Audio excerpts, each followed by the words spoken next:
যে কোনো সার্জারির ক্ষেত্রে আসলে আমাদের যে প্রিন্সিপাল ফলো করতে হয়, একটা হচ্ছে টোটাল ডিজিজটা আমি জানবো, রোগীর সাথে শেয়ার করব। ওই ডিজিজ চিকিৎসা করলে বা না করলে কি সুবিধা অসুবিধা এটা আমি জানাবো। সাথে চিকিৎসা পদ্ধতিগুলো ডিসকাস করব খোলামেলা রোগীর সাথে। এখানে সিদ্ধান্তের জন্য কয়েকটা ফ্যাক্টর কাজ করে। একটা হচ্ছে ডিজিজ ফ্যাক্টর, যে এই ডিজিজের জন্য এটাই বেস্ট।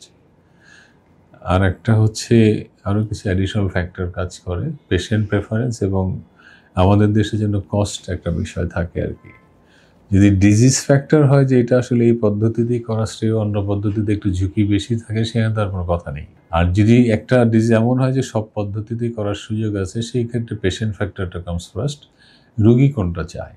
একটা মিনিমাল ইনভেসিভ একটা পদ্ধতি বা যে আমরা ক্যাথল্যাব প্রযুক্তির মধ্যে একটা অসুখ রুগী করতে চান, কিন্তু আমাদের কাছে মনে হচ্ছে যে এটা হচ্ছে কেটে করাটা সুপিরিয়র বা ভালো, সেই ক্ষেত্রে এটা নিয়ে রোগীর সাথে খোলামেলা ডিসকাস করা। আর একটা হচ্ছে কস্ট। অনেক ক্ষেত্রে আসলে এই যে ক্যাথল্যাব প্রযুক্তির কিছু কিছু বিষয় আসলে কস্টলি, সেটাও আসলে আমাদের দেশের জন্য রোগীর সাথে ম্যাচ করে কিনা সেটা দেখে নেওয়ার ব্যাপার আছে। তো এইগুলো হচ্ছে ফ্যাক্টর। এটা একজন ব্যক্তি, যেমন আমরা, আমাদের টিম, আমরা আসলে সার্জারি করি কেটে যেটা, বা ক্যাথল্যাবে না কেটে যেটা আর কি ফুটো করে সূক্ষ্মভাবে,